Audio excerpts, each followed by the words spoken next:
बहुत समय पहले की बात है। ये पूरी दुनिया मैजिक से ही चलती थी। आग जलाने के लिए, ड्रैगन से लड़ने के लिए और घर में रोशनी करने के लिए हर जगह जादू का ही इस्तेमाल किया जाता था। लेकिन जादू को सीखना इतना भी आसान नहीं था। फिर समय के साथ वो लोग मैजिक यूज करना भूल गए और आसान तरीके से जीने का रास्ता चुन लिया। पर एक लड़का था जिसके पास कुछ तो जादू था। वो अपने बर्थडे पर एक लिस्ट बनाता है जिसमें वो लिखता है कि गाड़ी चलाना सीखना, दोस्तों को पार्टी में बुलाना और अपने पापा जैसा बनना। मगर वो मेरी तरह शर्मिला होता है, कुछ भी ठीक से नहीं कर पाता है, जिससे वो बहुत दुखी हो जाता है और अपने लिस्ट के विश को काट देता है। अपने पापा का फोटो देखकर उनको मिस करता है और उनका रिकॉर्ड किया हुआ आवाज सुनने लगता है। तभी उसकी माँ उसको बोलती है कि तुम्हारे पापा ने तुम्हें 16वें जन्मदिन के लिए एक गिफ्ट दिया है। और जब ये उस गिफ्ट को खोलता है तो उसमें जादुई छड़ी और चिट्ठी मिलती है जिसमें लिखा था कि कैसे वो अपने डैड को जादुई पत्थर से एक दिन के लिए जिंदा कर सकते हैं। तो उसका बड़ा भाई उस जादुई छड़ी को यूज करता है पर वो काम नहीं करता, जिसके बाद वो खुद उस लेटर को पढ़ता है और मैजिक काम करने लगता है। धीरे धीरे उसके डैड की बॉडी आने लगती है पर तभी उसका भाई वहाँ आ जाता है, जिससे वो घबरा जाता है और मंत्र को गलत पढ़ देता है, जिससे जादुई पत्थर टूट जाता है और ये सोचते हैं कि इसके डैड आ गए। लेकिन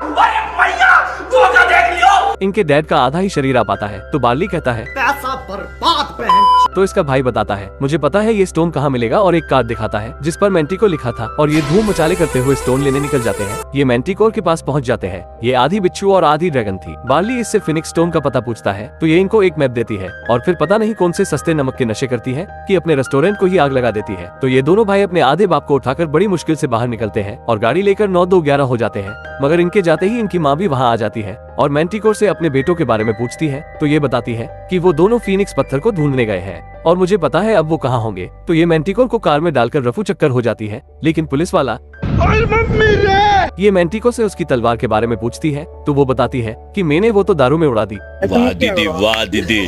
अब ये दोनों मैंटिकोर की तलवार लेने एक दुकान में जाते हैं और दुकान वाली के कान के नीचे एक रेपट जड़ के तलवार ले आते हैं। मगर थोड़ी ही दूर जाने पर बार्ली की गाड़ी का फ्यूल खत्म हो जाता है। तो इसका भाई कहता है छोटे जादू से इस डब्बे को बड़ा कर दे। लेकिन ये भूतनी का डब्बे को बड़ा नहीं बल्कि अपने भाई को ही छोटा कर देता है। लेकिन जादू तो थोड़ी ही देर में खत्म हो जाता है। मगर अब इनके आगे एक बड़ी सी खाई आ जाती है। तो बार्ली अपने जादू से खाई को पार करके उस पुल को नीचे कर देता है, जिससे उसका भाई भी खाई को पार कर लेता है। और आगे जाने पर इन्हें एक बड़ा सा कौवे का स्टैचू मिलता है और इसमें से एक पत्थर निकलता है। तो उस पत्थर पर पानी के निशान को देखकर ये भी पानी से होते हुए जाते हैं। मगर आगे इनके पीछे एक बड़ा सा एसिड का क्यूब पड़ जाता है। तो बार्ली जादू से अपने आधे बाप और भाई को बचाकर भागता है। मगर आगे ये एक टैंक में फंस जाते हैं जिसमें पानी भरने लगता है। तो ये गंदी औलाद अपने बाप को पानी में डालकर नीचे के पत्थर पर खड़ा कर देते हैं, जिससे कि ऊपर का ढक्कन हटने लगता है और दोनों बाहर आ जाते हैं और अपने बाप की टांगों को भी खींच लेते हैं। मगर ऊपर आकर देखते हैं कि वो तो अपने ही स्कूल के सामने आ टपके। तो बार्ली कहता है पैसा बर्बाद बहन, क्योंकि इतनी मथापची करने से कुछ नहीं हुआ और निराश होकर वहाँ से चला जाता है। मगर इसका चमन चंपू भाई डेढ़ शेयाना बनता है और ये उस फिनिक्स पत्थर की तलाश में पुराने झरने के ऊपर चढ़ जाता है और देखता है कि वहाँ भी उसके पत्थर के जैसा ही निशान बना हुआ है। पर नीचे से पुलिस वाले कहते हैं चला जा भूतनी के। लेकिन ये फिर भी अपने पत्थर को उस निशान में लगाता है तो उससे एक जादुई पत्थर बाहर आता है। मगर जैसे ही ये इस पत्थर को उठाता है तो इसके साथ ही एक राक्षस भी उस शहर में आ जाता है और लड़के के हाथ में जादुई पत्थर को देख के कहता है तू